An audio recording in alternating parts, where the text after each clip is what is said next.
Okay, hey y'all. So I think we left off on 16.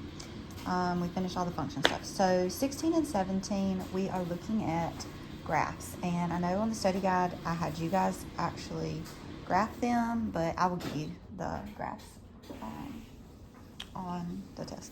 Okay, so I drew a little sketch here, and I will share these on Google Classroom, the Desmos graphs. I just wanted to get this video done for y'all real quick. So, all right, so the domain for this guy, let's look back at the function. He is a negative leading coefficient and has an odd power. So I know my ends are going to be going different directions. And so anytime it's odd power, usually you're not gonna have like a max or a min, because one arm's gonna be going up, one arm's gonna be going down. So your domain's gonna be all real numbers. Your range is all real numbers. There's no restrictions on that. It goes all the way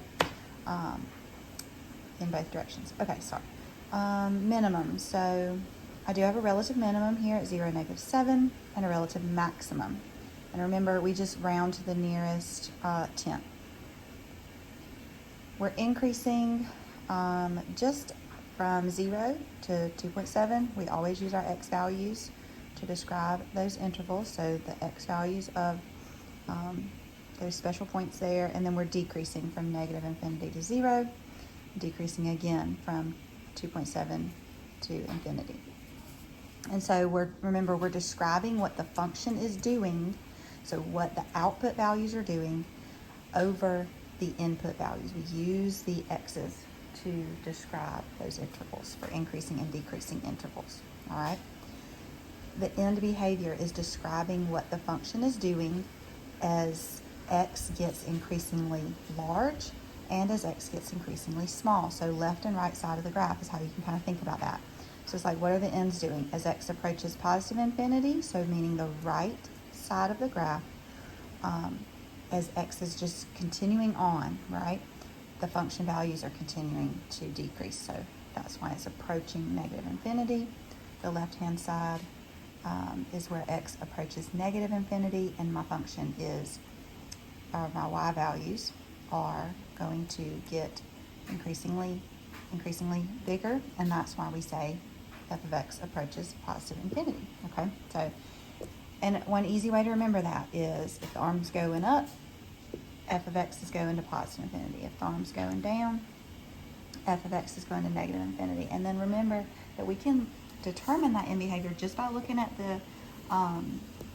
the equation. If the equation has a odd power and a negative leading coefficient, then I know my ends are always going to look like this, just like a line, right? A linear function has an odd power, and it would be going left arm up, right arm down, just going decreasing line, okay?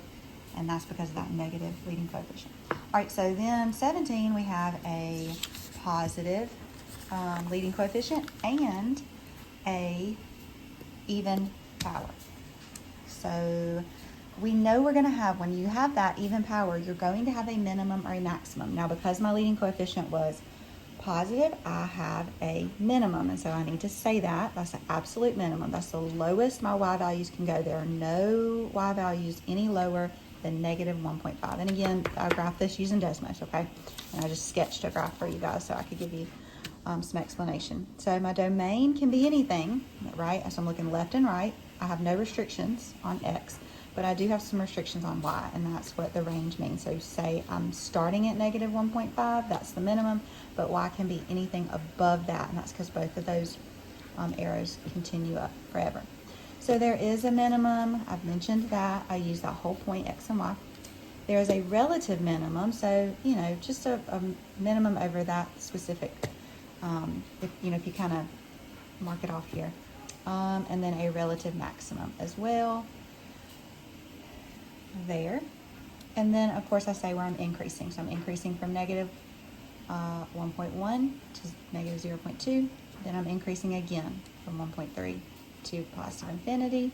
And then here's where I'm decreasing from -infinity, 1.1. Always use the x values again. And then we have a second decreasing interval. So remember, you can think about, an easy way to think about increasing and decreasing is draw that little car on that graph. Think about what would the car be doing. Remember, that is, like I said earlier, that is just what are the y values doing over specific intervals for x. And then your end behavior, because you have a even power, you're going to have the ends are both going to be doing the same thing. Okay, so as x approaches positive infinity on the right side, the function's going to positive infinity, and same for the left side. Okay.